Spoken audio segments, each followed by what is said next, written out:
আজকে আমরা আরেকটা প্রশ্ন দেখব, যে প্রশ্নটা 2012 সালের প্রাইমারি টেটে এসেছিল।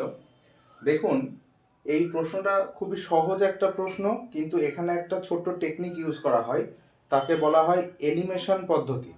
আগে প্রশ্নটা দেখে নিই।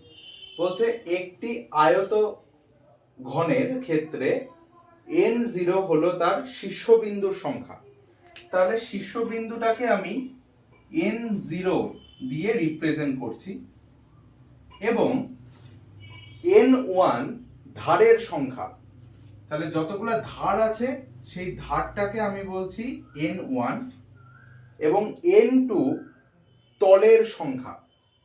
এবার এই প্রশ্নটার আগে আমাদেরকে ছোট্ট করে একটু জানতে হবে যে কার ক্ষেত্রে দিয়েছে। বলেছে আয়তঘন। আয়তঘন মানে কি? লুডুর ছক্কা।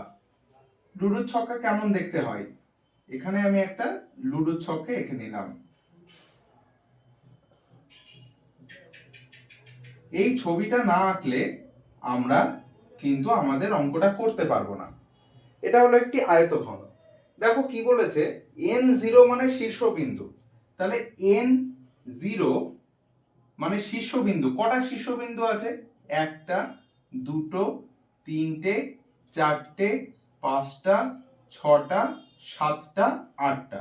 তাহলে একটা আয়তঘনের ক্ষেত্রে 8টা থাকে শীর্ষবিন্দু। তারপরে বলেছে কি n1 মানে ধার। লিখলাম n1। কটা ধার আছে দেখবো? 1 2 3 4 5 6 7 8 9 10 11 12। তাহলে একটা আয়তঘনকের 12খানা ধার থাকবে। আর লাস্ট কি আছে? n2 মানে তলের সংখ্যা। আমরা খুব সহজেই জানি একটা আয়তঘনকের তল হয় 6টা। একটা আয়তঘনকের কটা তল? 6টা। দেখো আমার হাতে যে বইটা আছে, এই বইটা কিন্তু একটা আয়তঘনকের উদাহরণ। কটা তল দেখে নাও।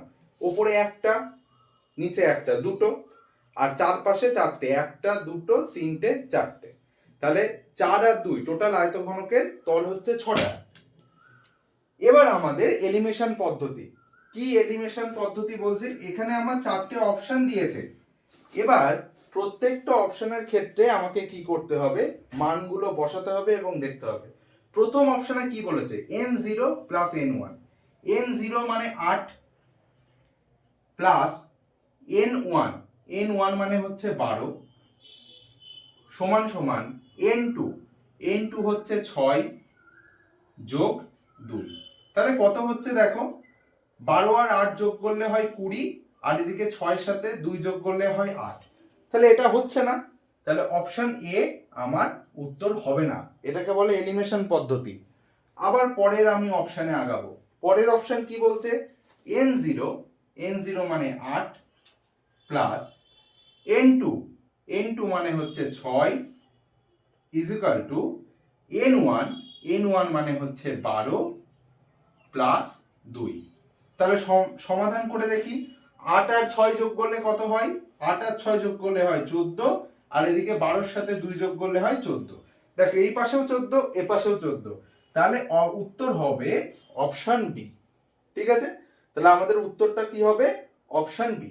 এইভাবে আমাদেরকে রাফে প্রথমে একটা আয়তঘনক এঁকে তার সমস্ত তলের সংখ্যা, শীর্ষবিন্দুর সংখ্যা সব বার করতে হবে। বার করে এলিমিনেশন পদ্ধতিতে এইভাবে উত্তরগুলো আমাদেরকে বার করতে হয়। তো এই ধরনের অঙ্ক যদি আবার তোমাদের আসে, আশা করি সমস্যা হবে না। ভালো করে পুরো ভিডিও দেখবে, নাহলে কিন্তু পরবর্তীতে এই ধরনের সহজ অঙ্কগুলোও তোমরা ভুল করবে। শেষ করছি।